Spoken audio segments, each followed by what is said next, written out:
Hello everyone, once again, before we start, I'd like to remind you all that me and my lovely girlfriend will be doing a stream on Friday in celebration of her birthday, where we'll be going through white-pilling animal stories throughout the year to raise money for Wales's largest animal shelter. Details of which you'll all find on our Discord. Please join with the link in the description. Right, now back to your usual programming. Hello everyone, yet again it is another day in the clown decade, the decade where things are only going to get worse before they get better. And today we are covering, yes, a Philosophy Tube video. Now usually I think covering Philosophy Tube, her videos are massive, they're not really usually worth going through because I think it's pretty obvious that Philosophy Tube just gets all these jargon sources to try and make it out like he's saying something remotely interesting or with any merit, but I think most of my audience would know if you listen carefully to what he's saying. It's just complete nonsense. But this video in particular, I thought was just very funny from the offset. I've already watched about a minute and a half of it and instantly thought it's one of those times where if I go into this video blind, it's going to be a lot funnier. So having said all that, I have no doubt in my mind that this is going to take about 2 hours to complete, probably more knowing me. So let's not waste any time, let's just get into it. Please take it away, Philosophy Tube. Something weird happened to me at work, and it changed the way I see my country. Yes, I know, Philosophy Tube, or PT as I'm just going to say from now on, does just start by, once again, taking ContraPoint's unique selling point by dressing up completely strangely and saying, isn't a particular aspect of the world terrible? And no, I don't believe it's changed the way you look at the country. I know you already hate Britain, you've made that quite clear from all your other videos. I'm going to tell you a story, and to stay on the right side of British libel law, I have to be vague on details. You actually wouldn't have to do that if you were telling the truth and it wasn't potentially damaging to the person you're about to tell the story about. What you've just accidentally said here is that I'm going to tell you a story and I'm going to lie. I mean, already 10 seconds in, you can see why I wanted to make a video on this. I'm an actress and a writer, and I get asked to do a lot of script consultant work. A while ago, I was asked to do it for a fairly well-known man, unpaid, on the promise that I'd get cast in the final thing. Okay, well, already you're an idiot if you're saying it was done on the promise. What you should have done was signed a contract document. Anyone over the age of 16 knows this. You don't get any money, you don't get any promise fulfilled unless you sign a contract. So this is your own fault. But again, I already don't believe this story because you said to be on the right side of libel laws, I have to keep the details from you, the viewer. And the reason you have to do that is probably because you're lying about this person. I said yes, and I worked very hard on it. I was excited as each new draft contained more of my words. So excited I didn't stop to realise that we were working face-to-face with no digital record. So you're an idiot. You're actually an idiot, PT. I don't know why you would do anything for anyone in business without a contract, because the whole point of contracts is that they stop you doing work and not getting paid or not fulfilling part of said contract. I actually can't believe you're stupid enough to take someone at their word when it comes to some sort of business dealing like this. Until one day I was told my services were no longer required.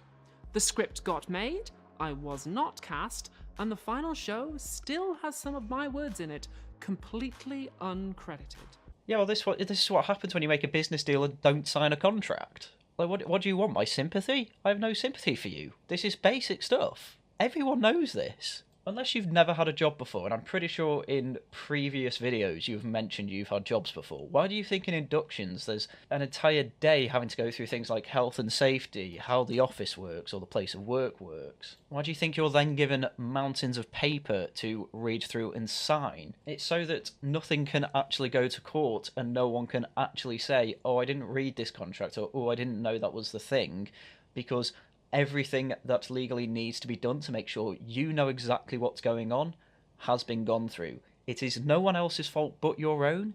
You didn't do your due diligence here. It is simply only your fault, PT, that you trusted a scumbag. The man himself probably wouldn't see it this way, but I felt like he'd stolen my work, and I was pissed. Once again, you have undermined your own story. I need details as to why he probably wouldn't see it this way. I get the feeling it's because the amount of work he's actually used of yours probably comes down to maybe a few lines in the script. I wouldn't be shocked if it's turned out that he's actually used someone else to completely redraft and rewrite the script, and he asked you for a little bit of consultancy on maybe some certain parts of it. I wouldn't be surprised if you just made this whole story up, to be quite honest with you, because the title of this video is A Man Plagiarised My Work, Women, Money and the Nation. And if this story is your introduction, what this is basically telling me is that if you do consider yourself a woman, you think women are on the same intellectual level as you and don't understand contract law. And personally, I think that's pretty insulting. How post-transition into what you consider to be a woman has meant that you then have no idea how to live in this man's world. And that must be the same experience for other women. Like, I'm sorry, women in my audience. I'm sorry if you find that very insulting, but I trust you actually have intelligence. I love philosophy because we can start with a powerful feeling and think through it to gain deeper understanding. That's actually one of the main reasons I absolutely hate philosophy. It's pointless. Do you understand how wrong you can go in your thought process? I mean, already for some reason you thought that a promise was a business contract. And already for some reason you thought that admitting at the start of this video, by not breaking libel law, you had to leave out some details in this story. When once again you only have to worry about British libel laws if, one, you're lying. There are other defences in British libel cases, but not lying is the main defence. And also, if you don't do any financial damage to said party that you have lied about, then you're not breaking any libel laws in the UK. That's why not many libel cases make it through court in the UK, because it's really hard to prove that damage has been done to the libelled person. So PT knows that both she will be lying, this is not in the public interest to have this lie within the video, and also PT knows the audience is full of rabid people that would financially damage the person if PT said said person's name at the start of the video. Because a lot of bread tubers have crazy audiences. We've just seen that with H Bomber Guy smearing Internet Historian, and now Internet Historian is absolutely full of people saying that he plagiarises work, which he only did for one video, and the issue was resolved 6 months ago anyway. Anyway, that's for a completely different video. Let's stick to PT. I want to grasp why this happened to me and others, because I bet many of my female followers have had similar experiences where a man took credit for something you did. Again, this is a really ironic thing for PT to say, given that the whole shtick of the Philosophy's Tube channel at this point is to just be a carbon copy of ContraPoint, who is another trans woman who has very, let's say, uniquely stylized sets with uniquely stylized outfits to then talk about either a current event subject or philosophical idea. And this is exactly what Philosophy Tube is doing, literally plagiarising ContraPoint's entire style and shtick. So it is quite funny that this quite unique situation of plagiarism of ContraPoints and Philosophy Tube have absolutely nothing to do with any female, and yet then this entire video is ironically all about women's work being plagiarised by men. Actual females as well, not men dressing up as women. But hey, if there's one thing that BreadTube constantly tries to incentivise, it's turning men into women. So it's not shocking that PT blew up after he decided he's trans. And the further I progressed in my research journey, the more I realised this one incident said so much about family and women and the history of my country. Well, I don't know why this situation will make you worried about women and plagiarism, given that, once again, the story you've told and then the story with you and ContraPoint had no women involved. But hey, I guess you do you. I'm gonna use this. I'm gonna get wise. And then I'm gonna do something about it. Literally all you had to do about this in the first place was understand contract law. Like, that's it. That's all you had to do, PT. And in fact, given that you're in your 30s now, I believe, I don't understand how you've got to that point and not understood contract law. The first port of call on my research journey was some feminist theory. Oh, well, that's always a good start. Once again, before we go any further, I would like to reiterate, feminism is nothing short of a New Age religion. The best example of this is TLD's Women's Reality, Feminism is a Religion Book 1 video that is over on Rumble. The link to this video is in the description. Please give it a watch. I even recommend watching it over this, to be honest, because you're going to learn nothing from Philosophy Tube here. But it's a pretty brutal takedown of one of the original feminist texts, and shows how, given that most feminist theory is derived from this book, shows why it is a completely stupid and moronic thing to try and base anything off feminist theorists' work. So go on, go watch it. You can always come back to this and see feminist theory being placed in practical reality and me taking it down, because it's the simplest thing to do in the world. I felt like I needed some girl power because I know I'm not the only female writer this has happened to. You're also not a female, so apparently this doesn't only happen to females. I thought the whole idea of the transgender thing was that it was accepted that male and female are the biological sex categories and that they're immutable. There's nothing you can do about them. But then when it came to gender identity, we say man and woman. I thought that was the whole gender ideology thing, but apparently Philosophy Tube's taken that and said, oh, I can literally change the type of sexual cells that I produce within my body just by taking some estrogen and dressing up as a woman and growing out my hair, etc. It was around this point, by the way, that I stopped my original viewing of this video and decided, okay, I'm definitely going to need to cover this. I read a book by scholar Silvia Federici called Wages Against Housework. Can you see what I mean? Absolute banger of a video. I think my favourite part about this whole thing is Philosophy Tube, who is a man currently taking estrogen and wearing women's clothing, trying to claim that he is a female throughout this entire video. And given PT has only been living this way for, what, 3 to 4 years, something like that? PT turns into the ultimate female understander, once again literally living the life of one of the biggest feminist complaints, in that they are fed up of men telling women how to live. This is literally a man saying that they are a female telling females how they should live. Anyway, do tell me about the stolen wages of housework. And I learned that in 1972, a group of feminists in Manchester started the International Wages for Housework campaign. I mean, for a start, 0161 money on the map, but this is how petty I'm going to be in this reaction. So I just had a quick Google of the Wages for Housework campaign, and for a start, it wasn't started in 1972. There was a National Women's Liberation Conference in 1972. And actually, it was after this Manchester conference where James and 3 or 4 other women formed the Power of Women Collective in London and Bristol to campaign for wages for housework, which still isn't the Wages for Housework campaign. Instead, that was a reconstitution of the Power for Women Collective, which turned into the Wages for Housework campaign in 1975 and was based in London, Bristol and Cambridge, and only later it was formed in Manchester. And really, these are just niggly little details that, you know, this is a nitpick, I'll admit that. But why, right at the start of your video, when you actually start doing your research, do you get basic facts like this wrong? This happens in every PT video. She'll just randomly get minutiae detail wrong,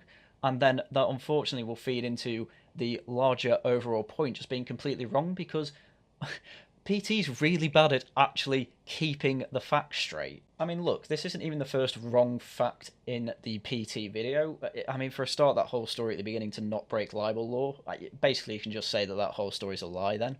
But ignoring that part that's, I will admit, speculation, PT has been implying that he's a female, when he's not. He's only been living as a woman for 3 to 4 years.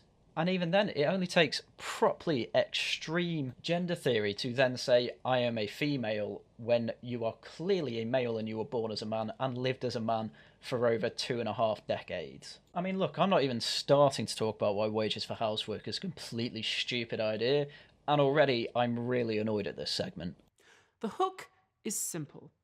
Housewives do a lot of work. They provide cooking, cleaning, child rearing, sexual services, and therapy to their menfolk, and it's all unpaid, so they should get paid. This has been one of the biggest disasters of having such a materialist world, and look, I have no problem with materialism, but when you go this extreme with it, where absolutely anything you do in life, even though if the only beneficiary is you and your family that you are supposed to love, means that you need to be given material goods for said work, then you are one of the most depressing nihilists I can think of. I also love the assumption that if men did the cleaning in the house, which some men do, then they would get paid when they simply don't. They weren't just saying that women should enter the workforce. By the 70s, many of us already had, and they knew that when white women enter the professions, it's usually women of colour who pick up the slack by becoming cleaners and nannies. Okay, cleaners, I can kind of understand why that's seen as a degrading job. I don't really understand why nannies was put right next to it. But even then, women have been nannies and cleaners since time began.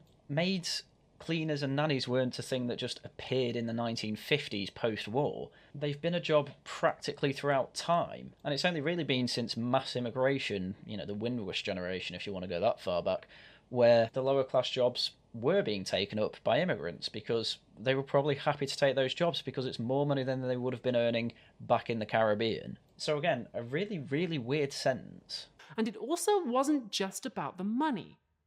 There is a magic trick at the heart of society, and these women wanted to expose it for the fraud it is. God, I have no idea what she's going to say this is, to be honest with you. I mean, honestly, I can see why suffragettes were constantly put in jails. If this is the level at which feminist theory works at, I can see why people thought they were literally insane. Women are told that we are naturally suited to be like ideal housewives.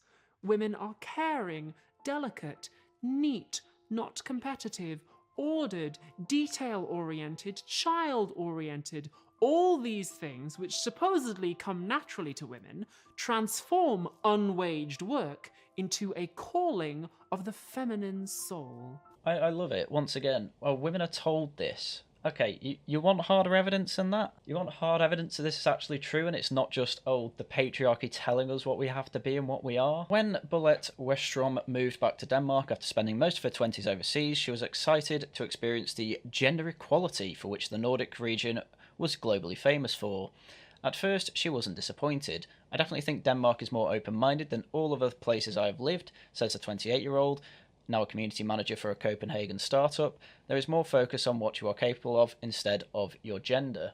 I mean, already, community manager is more of a female role. You think of any local charity in your area, more than likely you have a woman as a community manager. But amid immersion in a culture that seemed to actively champion women's rights, she couldn't escape the fact that there were still primarily white males sitting at the top of many of the best-known companies. Denmark's global image versus the reality didn't always match up. It is a paradox that many women working in Nordics will recognise. The region was a glowing reputation as the best place in the world when it comes to gender equality, thanks to the welfare states that support working families and promote parental leave, and legal, political and cultural support for the goal of gender equality.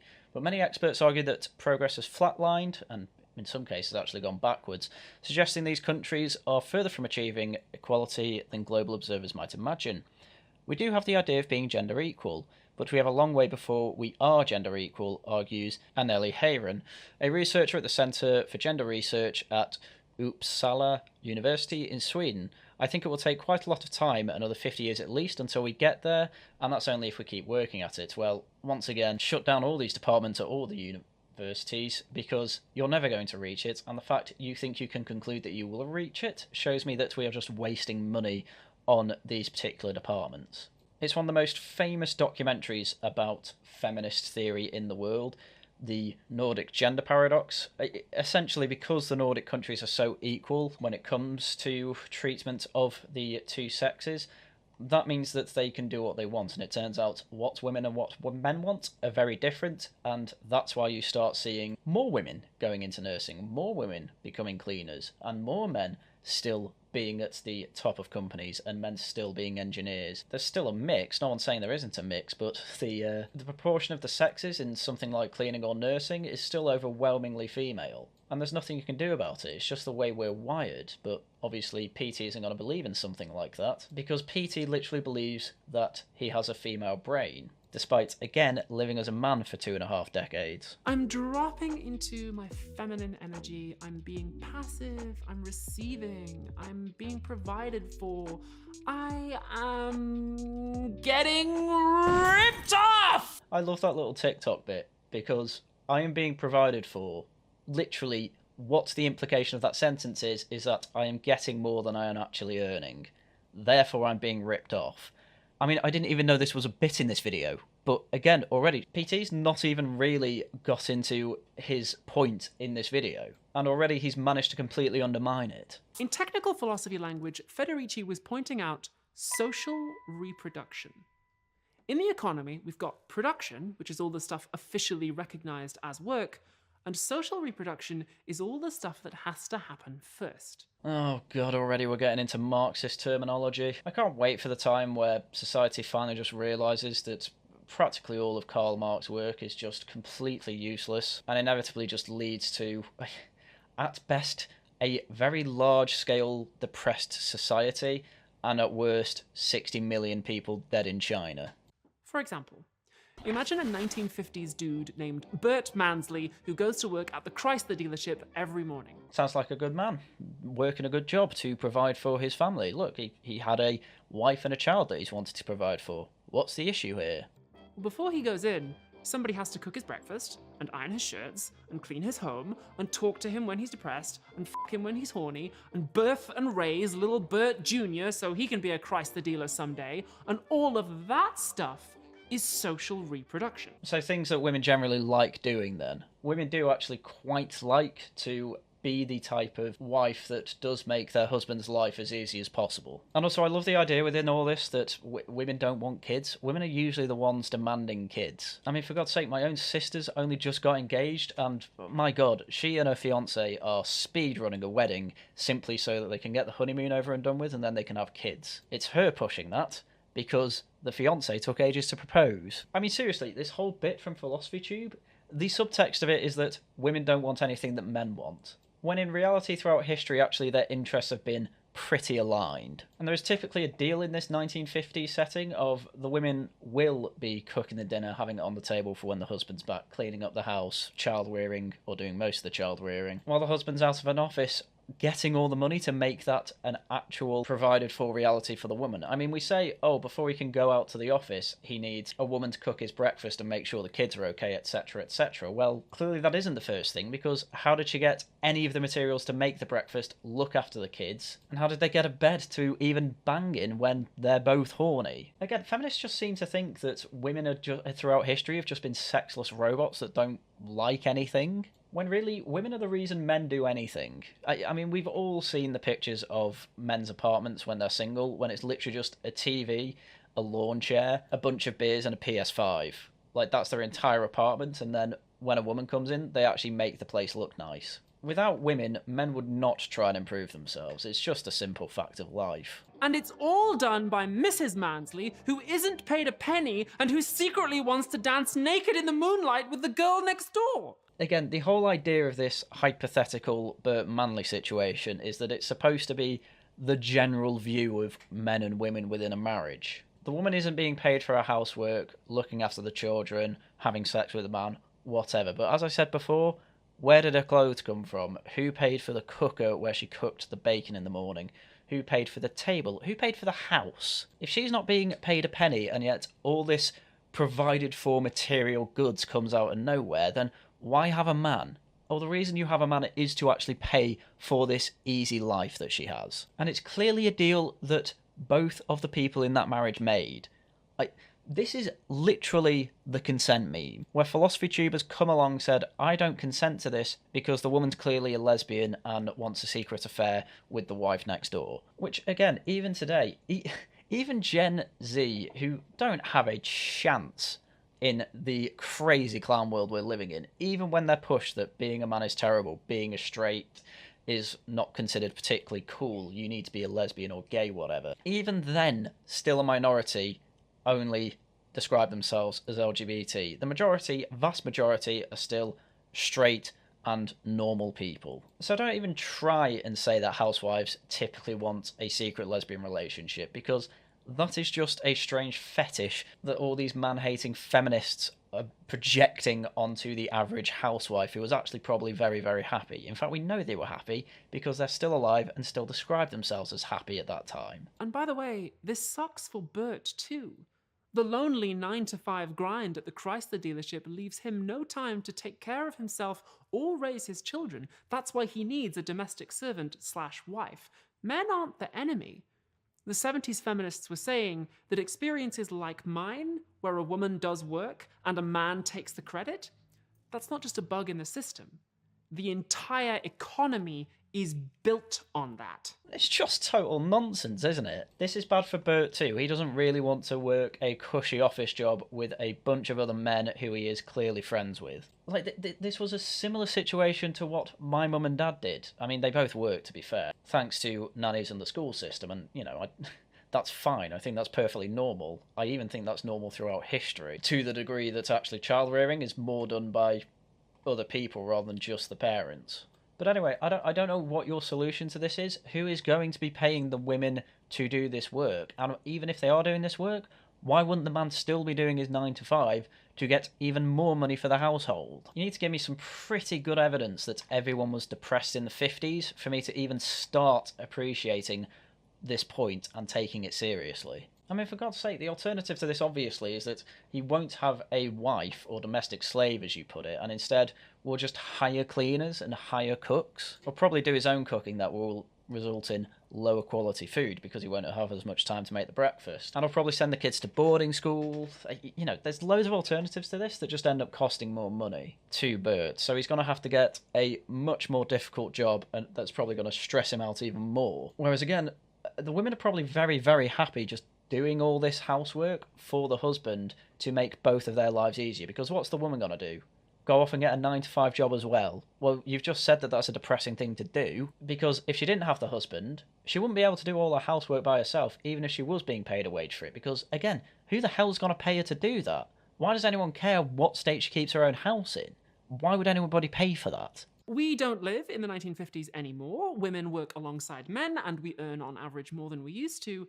However, in straight households, the majority of chores are still done by women, even when we're the primary breadwinners. Yes, and that's probably going to be the same throughout time. Even if men don't work anymore, women are probably still going to do it because they like doing it. And whilst many of us may not be literal housewives, we're often still expected to embody those supposedly natural female virtues in the workplace. It really is an amazing position, this. You should not be a virtuous person in the workplace because society thinks that it is good for you to hold these virtues. Well, you know what? Society sucks and therefore you need to do the opposite of it. I just can't think of a more depressing life than living in a world and trying to say, oh, this entire world and all its assumptions are completely wrong and probably going to make me depressed. Why don't you just try living properly within that society for once? You might find that you actually like it. I mean, look, PT, you chose the route to actually go down to try and become the domestic goddess. So you must have preferred the look of that lifestyle to working at the Chrysler building. To manage men's emotions, to soothe their egos, to take the notes and fetch the coffee, even though that's not in the contract, to smile sweetly, to be assertive, but not in the way that men are assertive, because now you're being a It's just completely hyperbolic nonsense. I've not worked in an office as much as other people, but I can't say in my experiences it was women that were expected to get the tea and coffee. It wasn't women that were expected to keep men's emotions in check. I've never heard of that one before, or experienced it. Hell, I think I'd go as far as saying that I've had more female bosses than male bosses. And look, just from my personal experience, I've had more bad experiences with female bosses than male bosses, but I've still had bad experiences from both. And I've also had good experiences from both. But really, these womanly virtues, quote unquote, it is literally just being a pleasant person. Yes, do offer to get tea and coffee when you're going to get one. Yes, do try and have a positive attitude and smile in the office. I've been told that constantly. And yes, do be a good leader, but don't be a bitchy boss. I've even had bitchy male bosses. I don't understand. Nobody in their right mind tries to claim that these are all only things that women should do. This is just a ridiculous thing that feminists say to try and get, to be quite frank with you, lonely women on board with the ideology. When I read this philosophy, suddenly so much of my working life made sense. Did PT just accidentally admit that he was a misogynist when he worked in offices? Is that what just happened there? Oh, this all makes sense. I've seen this all before. Well, why didn't you do anything to stop it then? We're all housewives because no matter where we are, they can always count on more work from us, more fear on our side to put forward our demands, and less pressure on them for money. Oh my lord. Again, it's general problems just being put onto the male versus female dichotomy. And you know what? A common thing I do hear is that, yes, some women do feel like they are being paid less than men for the same job. My girlfriend has experienced that, and you know what she did? She went to the boss and said, look, we are working the same job and our pay isn't the same. Please can you fix it? And guess what they did? They fixed it. Because it would be illegal otherwise. But then when it came to a previous job for me, I was working in a supermarket, and due to the fact that I was younger than 25 at the time, I had a lower minimum wage than people over the age of 25. And if this is good enough for feminists, it's good enough for me, because most of the people under 25 working there were men and most over 25 were women. There was a disparity between pay between the genders when it came to the shop floor. So did I bring it up with team leaders and managers? Yeah, I mentioned it, and they said, well, it's just minimum wage, there's nothing we can do about it. So I went, oh, okay then. And then I decided to leave the job and get another one. And if this all just basically comes down to men being more proactive than women, then, okay. Encourage women to be more proactive. Don't try and change the entire system, because I can guarantee the revolution within the system is going to cause a lot more pain and suffering than just trying to pull women up and help women. Because, believe it or not, even though we are in Clown Decade and the system does have a lot of issues, people would still be far happier in this type of situation than in a feminist dictatorship. And yes, that does include women. As is often said, when the needs of the waged labor market require her presence there, a woman can do any job without losing her femininity, which simply means that no matter what you do, you are still a I have no idea what to do with that second sentence. I think it's perfectly reasonable that women can do, not necessarily any job, but most jobs and still be feminine. I don't know how a woman stays feminine in, say, the army. You have to be pretty brutally masculine to be a good soldier. But I don't know how... A quote I've never heard before: women can work any job without losing her femininity. I don't know how that just turns into, well, whatever women do, they'll still be C words. I just don't know what to do with that second paragraph. The Oxford English Dictionary defines misogyny as, why are you reading the dictionary instead of bringing me a sandwich? All right, decent joke. Can you please tell me what the Oxford English Dictionary defines a woman as? But according to this philosophy, misogyny is an ideology that makes claims about women's nature to justify exploitation. Okay, well, interesting theory. It's a shame that it's instantly just proven wrong by the Nordic gender paradox. Literally, the society that says most are women, you can literally do what you want, they still go into these typically feminine roles. It's almost like society is doing its best to serve biology. Once I understood the trick, I thought it would be fun to learn how it was performed on other women in other times. So I read Eleanor Janaga's book, The Once and Future Sex. I don't watch much Philosophy Tube. Does PT actually read anything other than ridiculous Marxist intersectional feminist theory? I suppose at least we can say with this particular author, she actually is a academic historian, but if you have seen any sort of history module within history degrees in universities recently, you'll know that it is still dripping in this absolutely moronic ideology. I think it would have been better off just to have got first or second hand accounts actually from the time. But hey, you never know, I might be pleasantly surprised by what this book has to say. She's a medieval historian, and she shows that women's nature has been claimed to be all sorts of different things down the centuries, and the claims can change so long as they justify the exploitation. If women have effectively just been the ones known to civilise men throughout time, I don't see what that would do other than say that they are the good domestic homemakers within the partnership. I mean, back in medieval times, do you really think men had cushy jobs with Chrysler? Or was it a lot like Kingdom Come Deliverance, where most men were literally in poverty and were lucky not to die of dysentery? You can even just make stuff up about women. The ancient Greek philosopher Plato said that women should be kept pregnant because otherwise the uterus would wander around the body. My uterus wandered so much it's entirely absent. I mean, it's not a shock that people say completely moronic things throughout time. People have said moronic things about men throughout time. The Romans thought that if you snipped off one side of your testicles, you were guaranteed to get a boy. So again, I don't know why this is always just, oh, people didn't know a thing about women in history. Yeah, people didn't really know an awful lot about men either. The whole point of society and civilization is that it evolves to try and better everyone's life. And guess what? In the past, it didn't do such a good job. But I also like the blatant joke that says, oh, I'm a male really, but I'm going to pretend to be female for this video because I'm one of you girls. And it, looking from the outside, you have to look at people that genuinely see PT as a woman and think, how are you laughing at these references when it is going completely against your own ideology? Aristotle said women have fewer teeth than men, and this claim was repeated for centuries by medieval scholars. And I thought that was really bizarre because, after all, wouldn't it have been easy to go and check? The old Aristotle teeth thing. This became a popular thing to mock Aristotle for because of Bertrand Russell, because he absolutely hated Aristotle. It's pretty well summarised in this Reddit quote of all places. In the context of Aristotle's other claims about teeth in various species, Investigation of Animals, Book 2, it turns out that what he's doing is compiling and reporting claims that he has read in a variety of places. Claims about boars, seals, elephants, dogs, horses, and humans. These aren't his own observations, in other words. In the same way you can't always go to the primary evidence to verify everything you read, Aristotle does the same. He relies on other people's observations. Now, you can argue that he should have double-checked where feasible, because of course he had 2 wives. But somehow, we also doubt that Bertrand Russell actually checked his own wife's teeth and got first-hand evidence that the claim that women and men have the same teeth is actually true.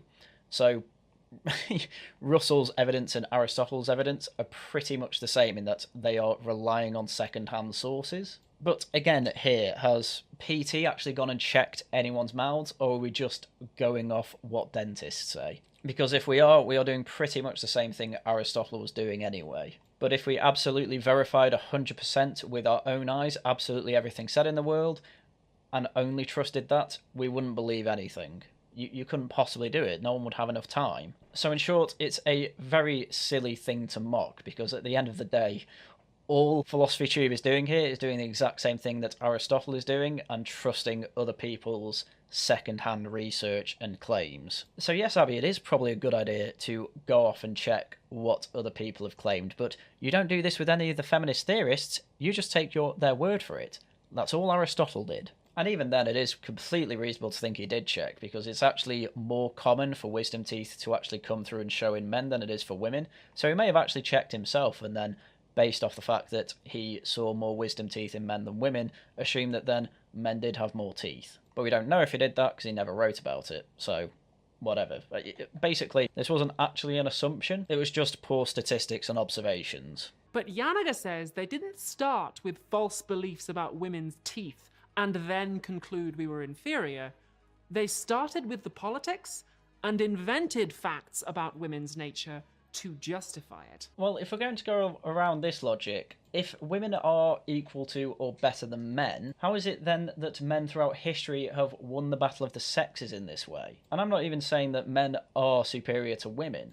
I think both have aspects that they are both better at, and both worse at, as is obviously the case. Women are a hell of a lot better at giving birth than men are. But it is one thing I completely despise when it comes to feminist theory, that basically women have just been hated throughout time and men have had to lie about women to do so. Because the main reason men do things, obviously exclusively straight men, which is 99% of humans in history, the main reason they do things is to attract the opposite sex. Again, modern men who is terminally single tend to not do particularly impressive things. And honestly, I think it's just a fact of the matter that you got to bear in mind as well, women throughout history hadn't gone through the sexual revolution, so they were more liable to get pregnant, and then therefore they need to really be really conscious about their own body as to protect the little growing body inside them. If they weren't pregnant, they will have had periods with barely any menstrual products. At best, they would have to have had quite a thick loincloth, and without any relief of said pain, which I have on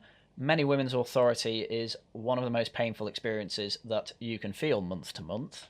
And so, given that men have the advantage of not having to deal with either of these things, of course they're the ones who are doing more of the work throughout history, because they are literally capable of doing so. And that's not to say then that women are inferior or lazy or anything like that. They just have to deal with a lot more pain and a lot more responsibility about the future of the species. And guess what? Men really like continuing the species. They really like having their name passed down, so they will do all they can, if they are virtuous people, of course, to protect the women in their lives, especially pregnant ones. And for a moment, I thought, well, thank God we live in modern times where we aren't so easily fooled. And then I realized, oh wait, yes we are. Some people say that allowing trans athletes to compete in women's sports would result in more injuries to cis athletes or give trans athletes an unfair advantage. Are you seriously trying to now claim that when it comes to the sporting world, men and women are equal physically? Is that the claim that's about to be made here? But trans athletes are regularly beaten by cis athletes, and even in sports like rugby, They don't cause more injuries than cis women of the same size. Again, just because you have a natural advantage doesn't mean you are necessarily going to win. You have a natural advantage in chess if you can see the board versus someone on the other side of the table who is blindfolded, but it's a regular thing on chess YouTube for these professional chess masters to blindfold themselves and play multiple games at once against people of lower skill, because it's genuinely an impressive thing to do. So it's actually quite impressive when women beat the trans women in the same sport, but that's not then an excuse to just allow these trans women into the sport. They are free to join the men's side of sport. Realistically, I think everyone would be fine with it being simply just female category and then everyone else, because cis men are still typically going to win on that side of things, so the men really don't care about this issue, whereas on the women's side, you go from testosterone-pumped teenage boy going through puberty to then taking estrogen for a few years. That's obviously not going to change the bone structure that changed through puberty, and it's not going to reduce that 60% larger upper body muscle that gives you that massive advantage. Just because they're losing doesn't mean there isn't an unfair advantage. And literally every woman in combat sport who has fought against a trans woman in combat sport literally lets everyone know that yes, they hit harder, it's a much tougher fight, it is a completely different level than fighting other women. I do love, however, that you have had to add in that little part about the rugby of, oh, trans women who are in women's rugby, they don't do more injury, but you snuck in that asterisk of people of a similar size. Because guess what? Most trans women are bigger than, I refuse to use that word actually, normal women. But I have no idea what studies PT is referring to here, so I'm not referencing any of mine either. All you have to do is watch the news for a week and there will be yet another news story of a trans woman having an advantage in women's sports, because it's happening everywhere. That's why they're being banned in most of them. People say all sorts of things about testosterone and bone strength that are completely made up. Oh my lord, seriously? Right, come on, we need to get into the detail of this. This is ridiculous. Because they're doing the same thing, starting with the politics and inventing facts about women's bodies to justify it. Well, in that case, the women competing in these sports are making it up as well. I mean, seriously, do you think turfs are mostly made up of men? The most famous turf in the world is Graham Linehan, and nobody really knows who he is anymore because he got cancelled from everything. It's women that are at the forefront of this. It's women apparently lying about themselves, saying that they themselves are physically inferior. So to blame this on patriarchy is pretty stupid. We'll say a little bit more about women's sports later on. Oh, okay. Amazing. I mean, this video's over an hour long. At this point, I've decided that I have to split this into about 3 videos, because I'm 40-odd minutes in, and I'm probably about... I'm not even 10 minutes through this video, so this is definitely going to be a multi-parter. But it's amazing how you can make such a ridiculous claim that absolutely anyone with eyes can tell is false, because absolutely everyone in the world can see that, yes, men are physically stronger than women, and then just say, oh, but we'll touch upon that later, because what I've just said is obviously true. Yeah, anyone normal listening to this video who isn't a complete ideological leftist will say, whoa, you really need to go into detail there, because that is obviously wrong. Indeed, trans people are a huge wrench in this whole patriarchal system. Not really, PT. The only people that actually believe you're a woman are just people either being nice or completely ideologically captured. I am neither of those things, because I refuse to be nice to you, because you have been a proven liar multiple times in this video already, and we're not even 10 minutes in. If Mrs. Mansley can become Mr. Mansley, then the idea of an essential female nature starts to look a little bit shaky. Not really. I don't think it's been a particularly controversial statement that you can have more masculine men and more feminine men. Masculine men, more masculine women, and more feminine women actually. Yeah, there's nothing wrong with that. For instance, the famous speech by Queen Elizabeth before the Spanish Armada, where she says, "I may have the body of a weak and feeble woman, but I have the heart and stomach of a king." Pretty masculine speech, and going in front of an army of men, inspiring them to BTFO the Spanish in the English Channel.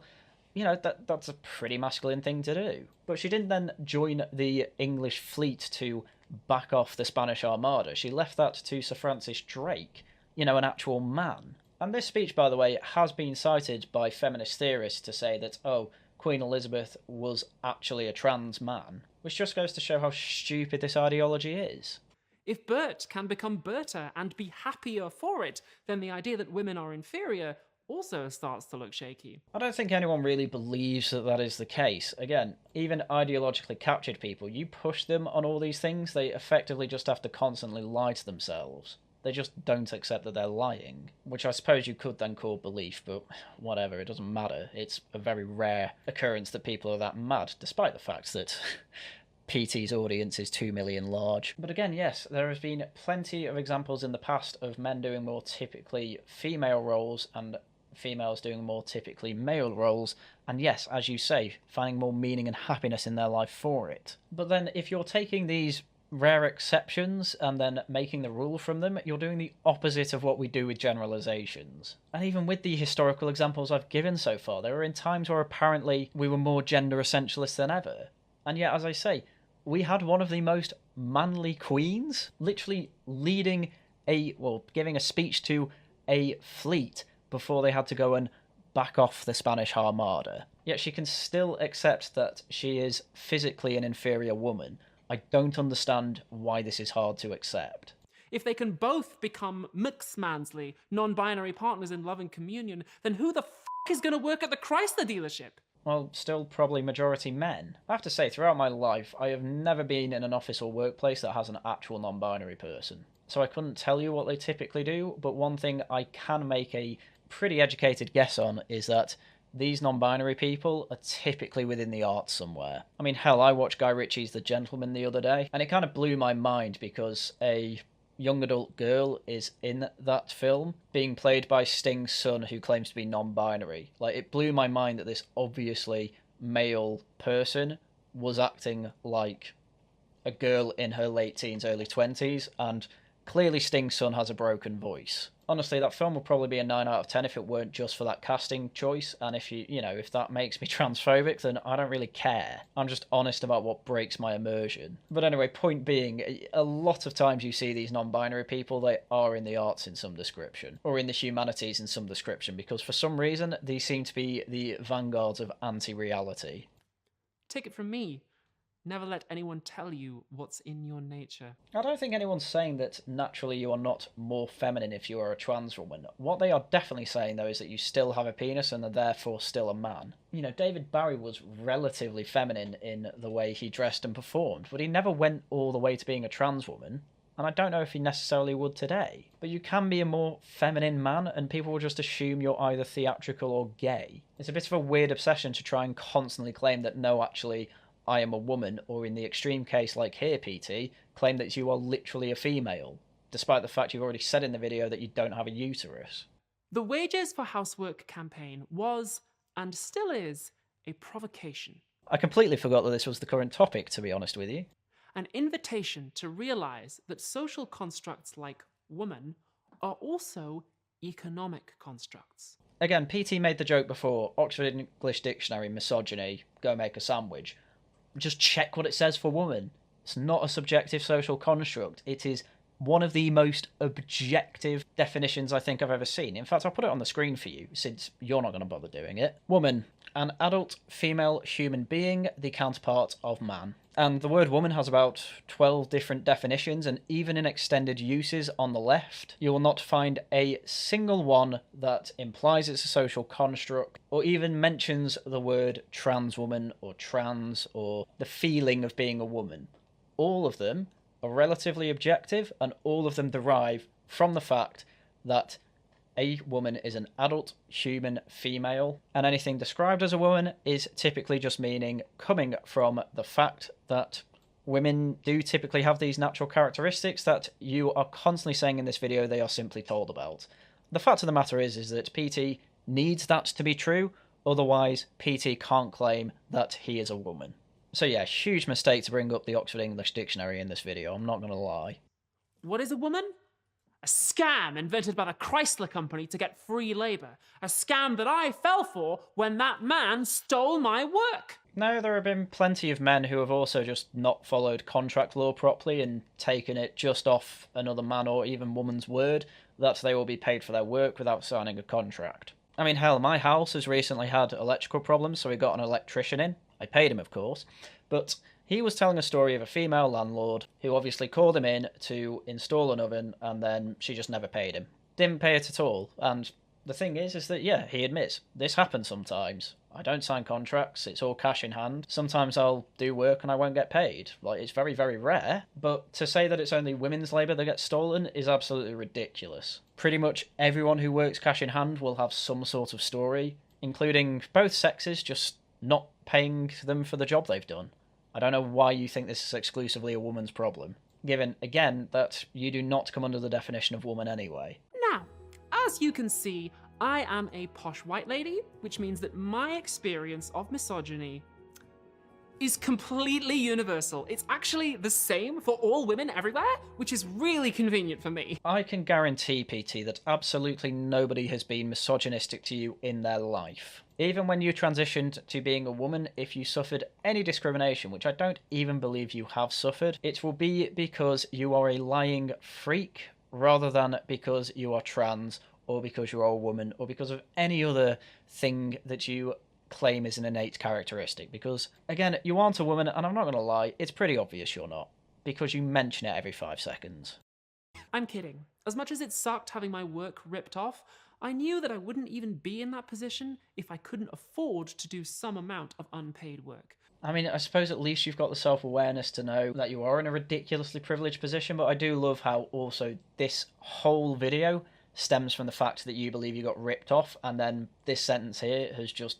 It's just you admitting that you don't even think you were ripped off. It's you admitting you were just being naive. And my race and class definitely impacted that. Yawn, boring intersectional talk. Get on with something interesting. Women of colour tend to get lower paid, less prestigious jobs when they can find employment at all, and therefore are more likely to live in the kind of poverty that means they don't even get to the stage where a man steals their writing. Again, Nordic gender paradox. No matter what you do to try and get equality under the law and within society, you are always going to see women choosing to take those lower paid jobs because they prefer it. And 9 times out of 10, it's because the man is doing a much more intense job to actually bring most of the money in. No one is saying that that is the case for every partnership, by the way. Just don't even bother bringing that up. I read some legal philosophy from 2 scholars, Kathy Scarborough and Kimberly Crenshaw. Oh, for the love of God, this video couldn't be more stereotypical if it tried. Literally referencing critical race theorists. I mean, I don't know why I expected any better, but it's just so painfully stereotypical of these video essays that it does still pain me. And videos like this are the reason that critical race theory is being taken seriously by idiot millennials and younger, because they think that it actually has any value to anything when instead it is literally just one massive grift. Literally, all these people will constantly reference each other, and because they reference each other, they then use that to say, oh look, I've been cited 1,000,000 times, therefore I have something useful to say, when really, it's all just one big Ponzi scheme. Kahindi Andrews literally accepted that and explained that a couple of videos I covered ago, who is a British critical race theorist who, despite referencing critical race theorists constantly, claims that he is not a critical race theorist. And I learned that the Burt Mansley kind of marriage, where the man goes off to work and the delicate wife stays domestic, that was mainly a white people thing. Yep. Nobody denies that. That is mainly a thing that happened in predominantly white countries. There will have been some black families doing that, but especially in America, you probably will have seen it rarely. That doesn't mean it is not the ideal nuclear family. That doesn't mean that you should discourage black people from doing that. Black women have historically worked outside the home in greater numbers than white women.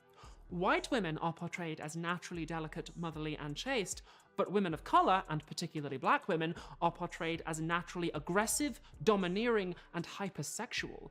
Yep, sure, and at that point you kind of have to ask, well, how much is that reflecting reality? Because that is very difficult to argue against, given that the GTA 6 trailer just came out and, like, half of that trailer is literally black women twerking.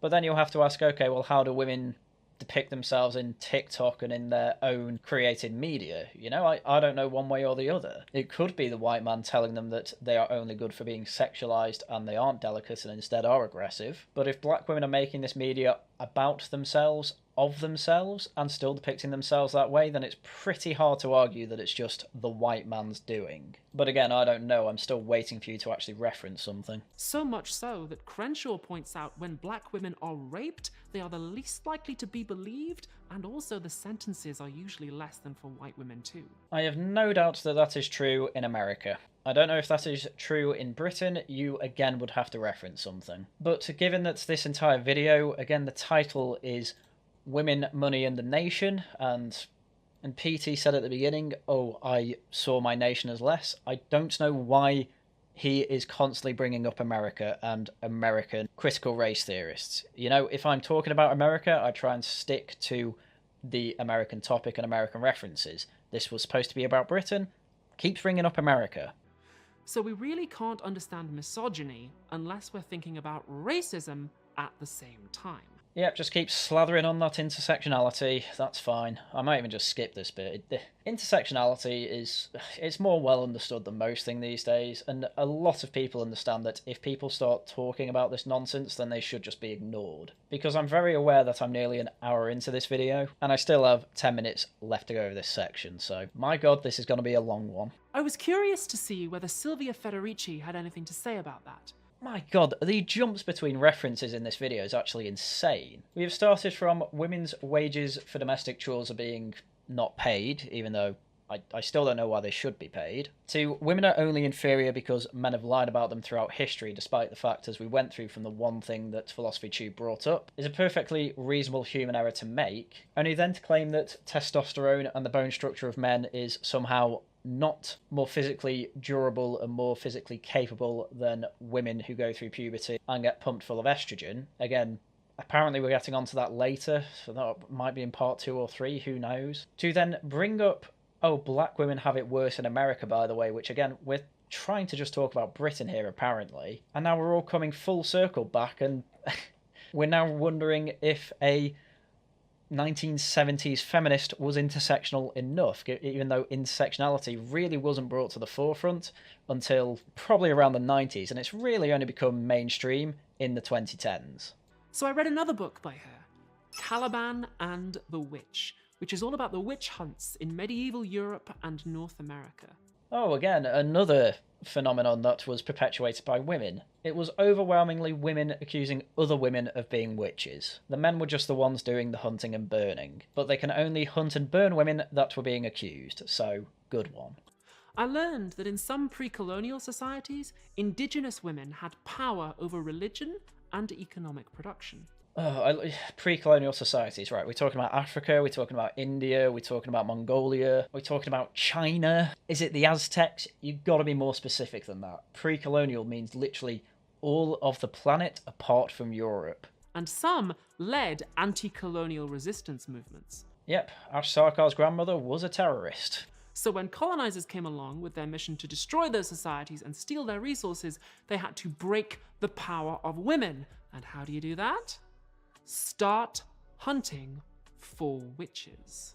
Actually, you can literally just go to war and just win. One thing I do know about the most famous aspects of witch hunting in Salem and in Britain during the Civil War, it was really more to do with a collapse in societal standards. I mean, Britain was literally in the middle of a civil war when witch hunting was mainly going on. So I wouldn't then be surprised if not too long after that, Britain was going abroad with the witch hunting still in mind under Cromwell and even probably Charles II, and most famously James I, and trying to go on a Christian mission and effectively saying that pagan religious leaders, including men more than likely, were witches. I can't see that being an unreasonable narrative through history at the time. But I'm not going to lie, if you think the colonial powers making colonies was all driven by misogyny to beat women religious leaders, you're going to have to come up with a better explanation than that, because they beat a hell of a lot more male-led tribes.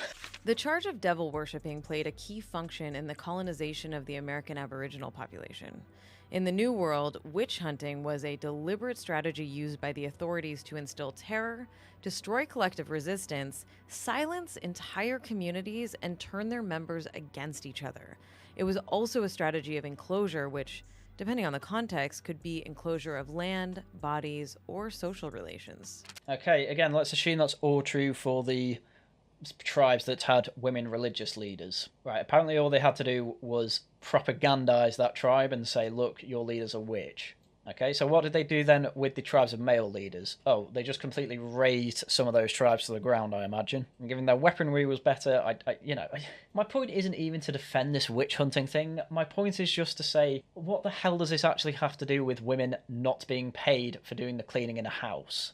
in their own house, by the way. What does any of this have to do with it? This is just such a weird tangent to say, did you know witch hunting existed and was probably based on misogyny? Yeah, maybe. The most defining part of witch hunting, though, was women falsely accusing other women they didn't like of being witches, though. That was a pretty defining part of the witch hunt. So again, to blame this all on men being misogynists is just moronic. As well as achieving the practical aims of colonization, witch hunts also tried to justify it. Yep, I'm sure that's true as well. Many justifications are brought in to justify things that happen in history. Hell, we're doing it right now as well. And the most convincing ones are typically the ones left and written in history books. This isn't a controversial thing to say at all. It's almost like she feels like she's discovered something completely new that people didn't know about, when really anyone who's read any history knows that there are a multitude of reasons that things happen, and of course only the most convincing and logical ones are kept within the history books as the reasoning for it. Defining the Aboriginal American populations as cannibals, devil worshippers, and sodomites supported the fiction that the conquest was not an unabashed quest for gold and silver, but was a converting mission. I mean, to be fair, in a lot of colonial places, there were an awful lot of missionaries. I do not know of Native American societies enough to make a comment on whether they were sodomites, cannibals, but given that they were not Christian, I can completely believe that they were called devil worshippers. Hence the missionaries went out to try and convert them. It also removed, in the eyes of the world and possibly of the colonizers themselves, any sanction against the atrocities which they would commit against the Indians, thus functioning as a license to kill regardless of what the intended victims might do. Above all, as in Europe, witch hunting was a means of dehumanization, and as such, the paradigmatic form of repression serving to justify enslavement and genocide. Yep, enslavement and genocide is all bad. I imagine the witchery claims were very rarely used as reasoning for attacking these tribes. I mean, already, the start of this whole sentence, paragraph was, the tribes are cannibalistic, they worship the devil, and they're sodomites. Like, those three things are good enough to try and go in and, at the very least, convert them. The cannibalism alone is probably good enough to come in, put a jackboot on, and say, sorry, the cannibalism will stop. Like the Spanish did with the Aztecs, I'm sorry, but the human sacrifices will stop. But obviously that's not an excuse to go as far as genocide and enslavement. Obviously that's wrong. And yes, people will use absolutely anything they find as a good intention as an excuse to do evil. The road to hell is paved with good intentions. The reason I'm so dismissive of this whole part of the video is because I don't know what it has to do with the main point. What does this have to do with plagiarism? What does this have to do with women not being paid for household chores? What does it have to do with any of that? Oh, it's just to make the point that misogyny's been about in the past? Oh yeah, well done. I don't think anyone denies that we have come quite far in having equality between the sexes under law, which is the only part that matters. Later on, in the 18th century, witch hunting was used to discipline slaves in the Caribbean. Black women who practiced obeah or voodoo were keeping their own sense of community and history alive, which obviously made it a bit more difficult to enslave them, so they were also persecuted as witches. I can see voodoo being reasonably seen as witchcraft, to be fair. Again, it's not me justifying slavery or justifying eliminating voodoo rituals within slave communities. I can just see God-fearing Christian people genuinely believing that pictures like this is part of some sort of witchcraft. Again, not defending anything that any slaver has done ever, just very confused what this has to do with women not being paid for household chores. What is a woman? A scam invented by white people to get free labor. No, these tribes had a much better understanding than you of what a woman is, Why were these religious leaders described as women? Because they had vaginas. There's very little reason other than that. Or, to put it in technical philosophy language, sex/gender can be understood as an economic and socio-political construct that determines people's access to resources. It intersects with race, which does the same thing. Yep, completely moronic intersectional definition. Sex or gender is defined by your chromosomes and by what gametes you can produce. It's amazing that the Venn diagram between people who come under the category, the socially constructed category apparently, of woman, happen to all be able to fit under this general definition. And I know the old adage of, oh, but there are exceptions. Not every woman can produce eggs, not every man can produce sperm. To which I will do the old Jordan Peterson of, oh really, who the hell cares? You're going to completely upend one of the first things that humans understood when they came onto the planet. You're going to try and completely upend that, and for what end? Like, really, what's the end here? Because I have seen absolutely no improvement made, or any improvement even theorised, by these intersectionalists. What improvements are you going to be making? Because all you seem capable of doing is just really annoying normal people and making them feel like that they are living in a crazy world. And at this point, I thought about my mum.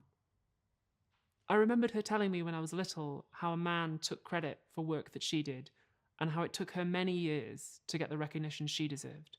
Oh my god. At least we're finally back to the subject of plagiarism. I wonder if this time she's going to say it again, oh, but to avoid libel laws, I'm going to have to not give you good details. In other words, I wonder if she's going to admit that she's lying. I thought about my parents and everything that they've done for me, and I realized that it's not just race and class that got me where I am, but also the love of my family. Yep, two-parent households do a hell of a lot better than single-parent households. That is correct. You are very privileged to be in that position, even though it should be the norm. I was curious how concepts like gender and race plugged into this idea of family. And since I was already reading about pre-colonial America, I decided to read some indigenous American philosophers. Oh my god, I thought we were going to go back to plagiarism. No, this is just pure intersectional drivel. Philosophy Tube literally admits that he had a very, very easy time in life because he had such a loving family with two parents that stayed together and loved him and provided for him. And because I know intersectionality so well, I know that he is now going to move into saying that actually the family is bad, despite the fact he admits that it has infinitely improved his life. This is unbelievable. Philosopher Kim Tallbear says that in many pre-colonial societies, land was owned collectively and managed through kinship relations that didn't always fit the European family model. Yeah, and look where it got them. Destroyed by a superior civilization. Your kin might include your extended and chosen family, as well as your blood relatives. What do you think a nation is? A nation is literally just an extended family. That's why we're having so many problems these days, because the doors have been let open to outsiders who do not fit in with said national family. I mean, for God's sake, why do you think most modern weddings have filled up to 100 people, despite the fact that families, blood families I should say, are getting smaller? It's because you invite people outside of the family, and as far as I'm concerned, if you're inviting to a wedding, you are part of that couple's family. You mean that much to them. You have influence on their life in some way, usually positive. So I don't know why it's this whole thing of, oh, did you know that other civilizations weren't atomized individuals? It's like, yeah, we never really have been. When colonizers invaded, they imposed the European family structure on indigenous people. For example, saying, from now on, you, Mr.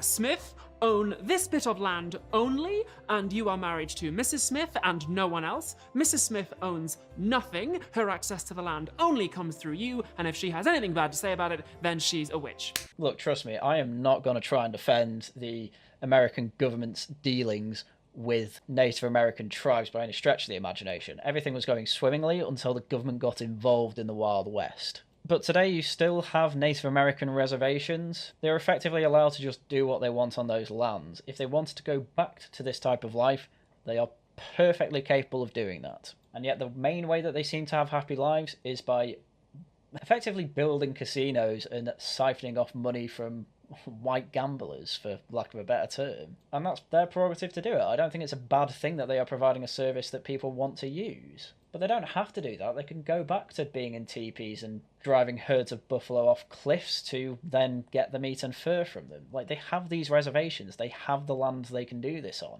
So if they don't go back to this way of life, it's possible that they've actually seen some improvement with the nuclear family. But again, I don't know enough about the Native Americans to do that. All I know is that if they want to go back to this life and they haven't, it's because they see the modern way of life as more advantageous. People had to fit the straight monogamous Christian ideal of the family to access resources, and if they didn't fit it, they were excluded. Yes, I agree the American government was bad to the Native Americans. Fine. But again, if the Native Americans aren't going back to that, despite the fact that they are perfectly legally allowed to go back to the way of life, then clearly, actually, the American government did the right thing.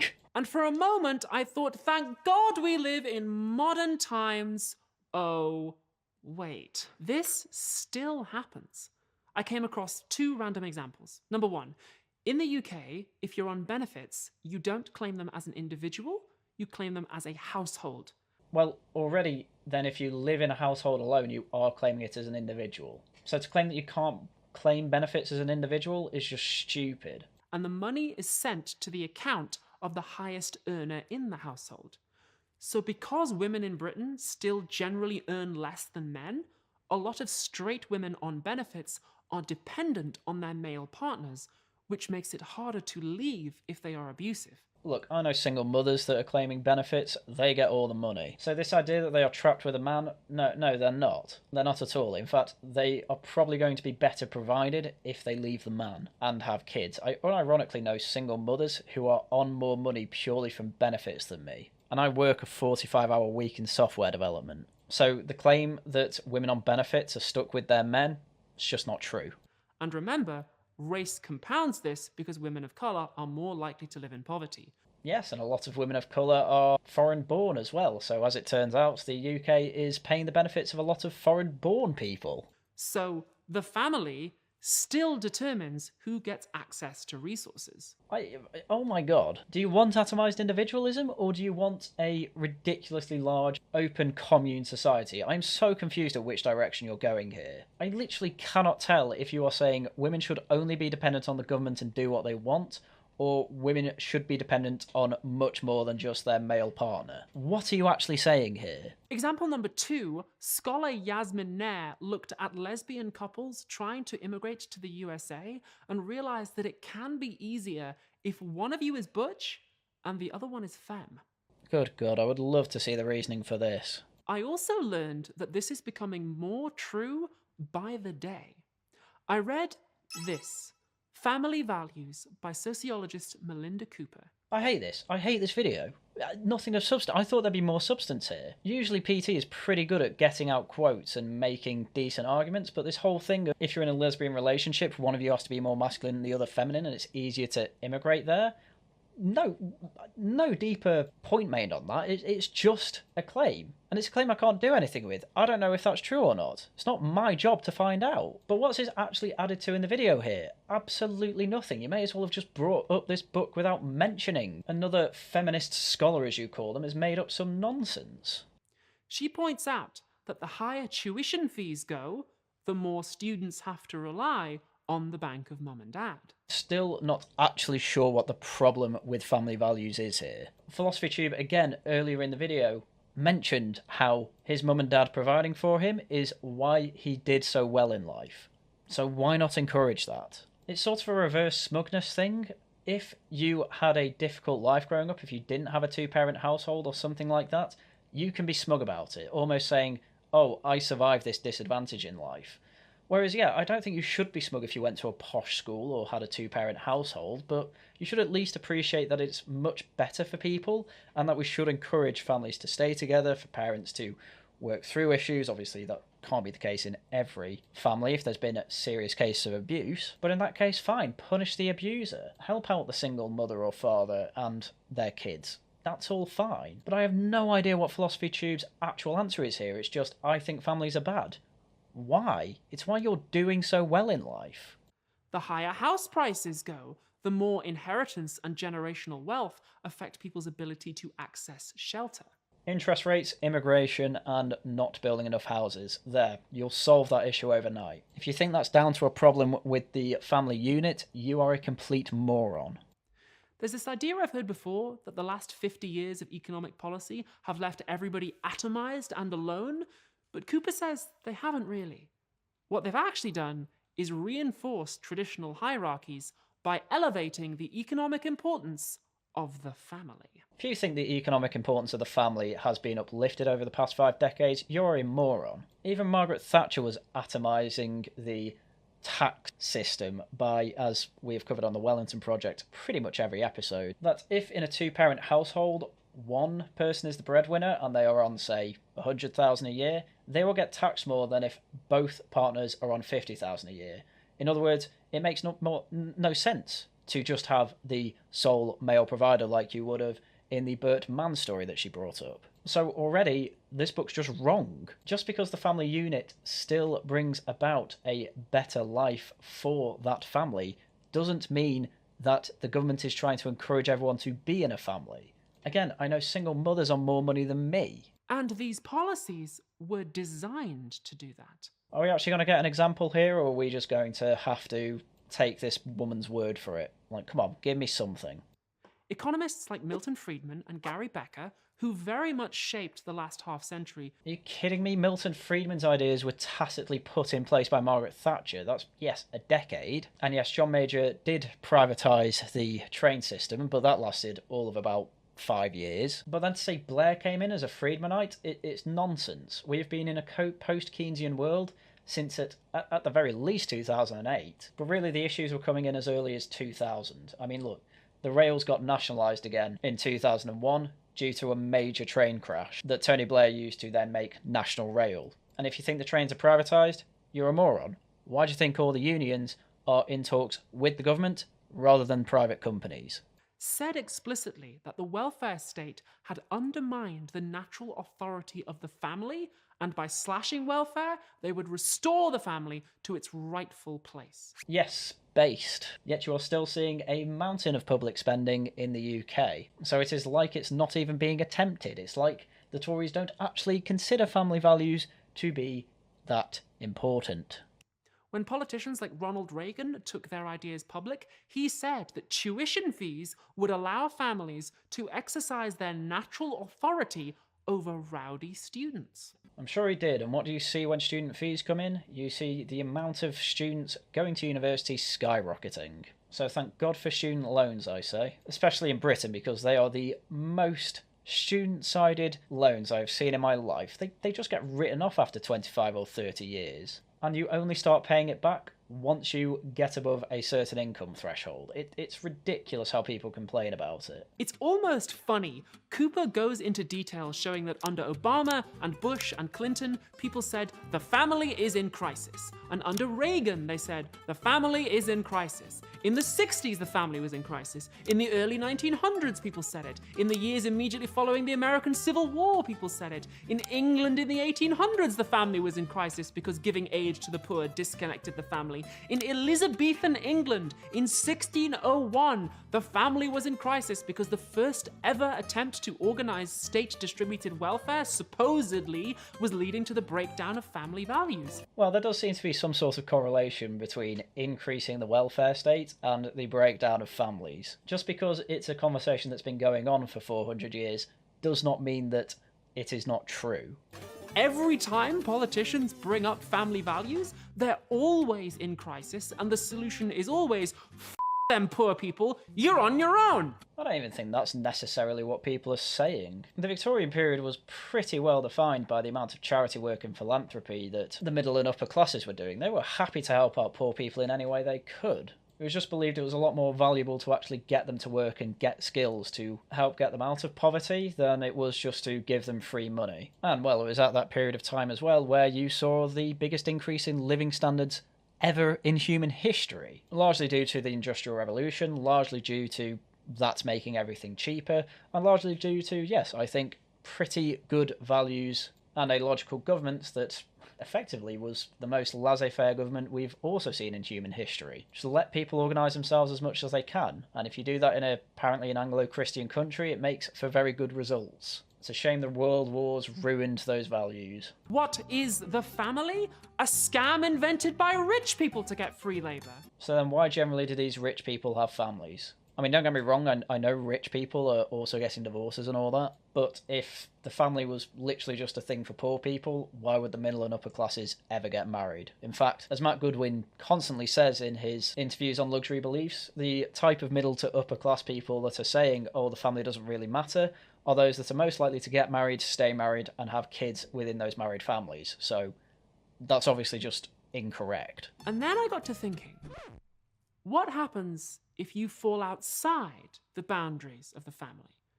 What if your parents disown you, as has happened to some of my friends? Oh, I don't know, but I'm sure you've read a nonsense feminist book on the issue. What happens if you can't get married or you can't get a mortgage?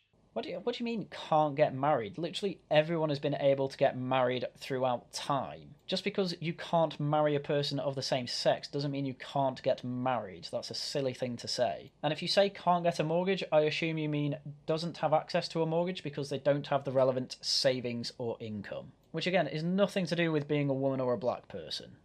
Well, economists call that precarity. Your access to resources like healthcare, housing, education, and immigration documents becomes precarious.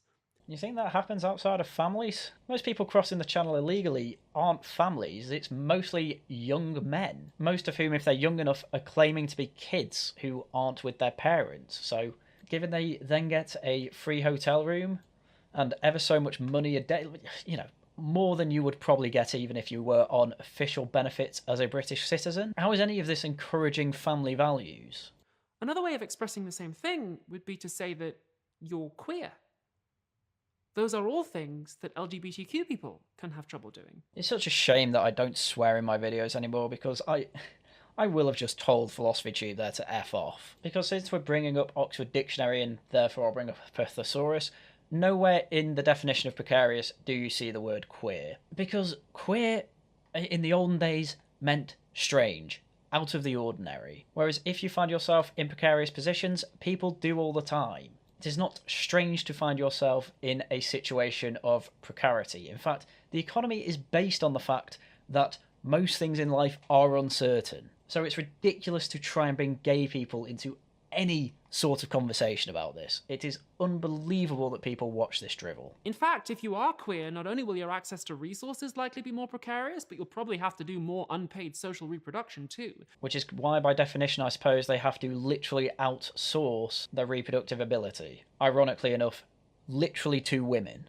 You have to do things like explain your deal to cishet people, fight to get healthcare, recover from queerphobic abuse, do the admin of changing your legal status. All that stuff has to be done so that you can keep going to work, and it all takes time, energy, and money. You think straight married people don't have to go through a load of admin? Literally, I have 2 siblings that are, well, one has been married, the other is getting married. It's nothing but admin. It's actually very tedious. I don't know why you're trying to make out this is exclusive to gay people. And I mean, my god, you have to explain your living situation to cis-het people. No. Normal people know that when you say, I'm in a gay relationship, they know what that means. We're actually in a time where it doesn't have to be explained at all. You just say, I live with my gay partner. I read one philosopher, Zoe Belinsky, who made a great connection between that and the experience of people with disabilities, who also have to do a lot of unpaid work before they can get a job, assuming they can get one. This whole video is basically just saying life isn't fair. Yeah, nobody denies that. But to try and claim that we are not helping all of these types of people you're claiming don't get the help they do is just ridiculous. I'm also really fed up of all these people she keeps bringing up. Oh, look at this modern academic. Look at this other modern academic. In my YouTube videos, I will rarely bring people up to try and say this is why my point is correct. In fact, I will pretty much never do that. I've brought up Matt Goodwin earlier in the video today. That is less to say Matt Goodwin says it, therefore it is true, and more to say he is a man who has done research. He is a man I would suggest you do further reading on if you care about this sort of thing. He has done genuine polling and studies into these sort of subjects and has come out with pretty good conclusions that I agree with. When Philosophy Tube is bringing people up, Philosophy Tube is being a credentialist. These people have credentials in the academic space and therefore we should trust them. My reason for bringing people up goes way deeper than that, and I don't think I've ever mentioned that Matt Goodwin is a professor at, I believe it's University of Kent. I'm not even sure which uni it's part of, because to me him being a PhD is irrelevant. It doesn't matter. He could have absolutely no background in academics whatsoever, yet he would still be worth quoting because the work he does is very good, very accurate, and comes to good conclusions. She says that queerness and having a disability are not just identities, they are positions that you occupy within the economy. Are we seriously making an everything is political argument, but doing it with everything is economics now? Because if we keep saying that absolutely everything is within a category, there's no point in having that category. Because economics is just the study of resources, their scarcity, and how they are distributed. Now, yes, I see how if you're refusing access to gay people for something, that could be the case, but the only place where that really is relevant in any way is obviously within social sciences and the welfare system. So, okay, maybe you can make the case that it's economics in terms of public spending, but it's just so tedious. I don't want to be in a position where I have to talk about gay people and what access of welfare they can or can't have. Why can't it just be the same for everyone? Queer people and people with disabilities should get some kind of tax break. That's my position, and I'm only like 50% kidding on that? Of course you were. You'd get a tax break. But what do you think's going to happen if gay? You're going to see a spike in gay people if they get a tax break. I'd say I'm gay. I'd claim I'm a woman just to get a tax break. Like, that's a ridiculous thing. Which really does go to show how much PT just does not understand incentives, despite the fact that a lot of philosophy really should be focusing on, well, really incentives of human society. But I suppose when you start overthinking in so many absolutely pointless tangents, you'll start to obviously lose sight of reality, I suppose we can say. I also don't see why disabled people should get a tax break, given that they are just given benefits anyway, which I'm not even saying they shouldn't have. But the gay people one is it's just crazy. It's just obviously that Philosophy Tube wants a tax break, and because he says he's a woman, therefore he should get one along with the rest of the gay people in the country. And all of that brings us full circle to my experience. I'd love to see how you're going to bring witchcraft and black people into this. This whole first section was called Women and the Economy, and really all it was an attack on was family values, and for some reason brought up witchcraft, black people, and ended up with the conclusion that gay people shouldn't be taxed as much as straight people. You can see why my head is in a bind. I actually don't have any particular point to latch onto here. It's just been a flurry of nonsense. I'm a queer woman. I'm doing relatively well compared to many, but that precarity extends even to me. I had my work stolen.